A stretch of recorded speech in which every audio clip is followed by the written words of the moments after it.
Welcome back to the Horror Corner. Our next story is The Graveyard Feast. Teenagers, so full of bravado, so sure they're invincible. They think old legends are just stories. Well, let me tell you about Matt, Grace, and Chris. 3 such fools who dared to taunt the darkness. They went to the old cemetery, ye see, the one by the Blackwood Glen. A place where the stones are crooked and the whispers of the dead hang heavy in the air. The locals warned them about the legend, a creature, they said, born of shadow and bone, that stirs at midnight and has a particular fondness for, well, for the tender flesh of teenagers. Midnight struck, and a thick mist rolled in, swallowing the cemetery whole. The air grew cold, and the only sound was the rustling of dead leaves and the frantic beating of their foolish hearts. Then, a groan, a rusty hinge creaking, a door, old and rotten, swung open, revealing a darkness deeper than any night, a chill unlike any they had ever felt, seeped into their bones.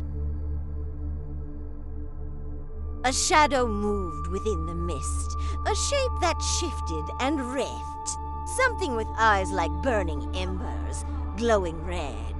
Matt, the bravest of the 3, took a nervous step forward, then let out a choked cry, and then the scream cut short. He was gone, swallowed by the mist, pulled into the darkness by unseen hands.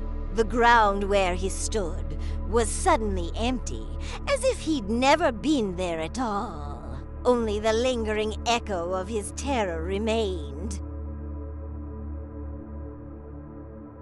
Grace and Chris, their faces pale, their eyes wide with fear, scrambled behind crumbling tombstones, their breaths catching in their throats. They pressed themselves against the cold, damp stone, praying for silence. They heard it then, a low, guttural growl, the sound of something dragging along the ground.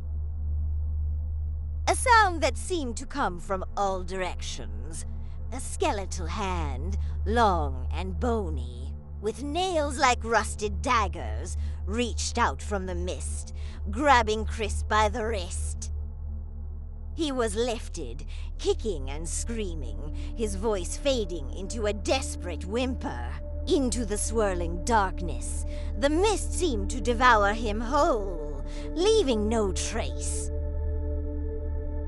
Grace, she ran like a rabbit before a hound, her feet pounding on the overgrown path, her heart a frantic drumbeat against her ribs. She reached the gate, the iron cold beneath her trembling fingers, the latch slick with her sweat.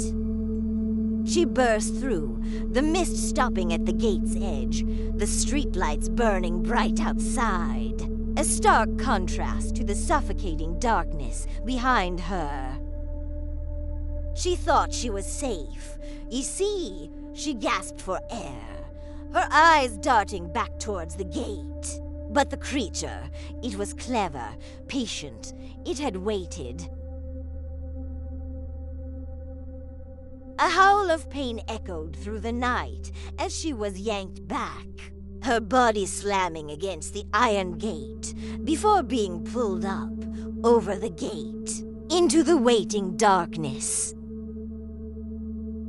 The mist swallowed her screams, the sound of her bones breaking, and the cemetery was silent once more, save for the soft, satisfied growl of the creature.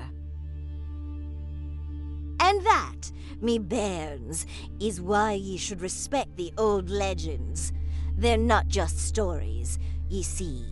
They're warnings, etched in blood and bone. Now, Who's for a wee cup of tea, brewed with a touch of nightshade? We will see you next time for another terrifying tale from the Horror Corner.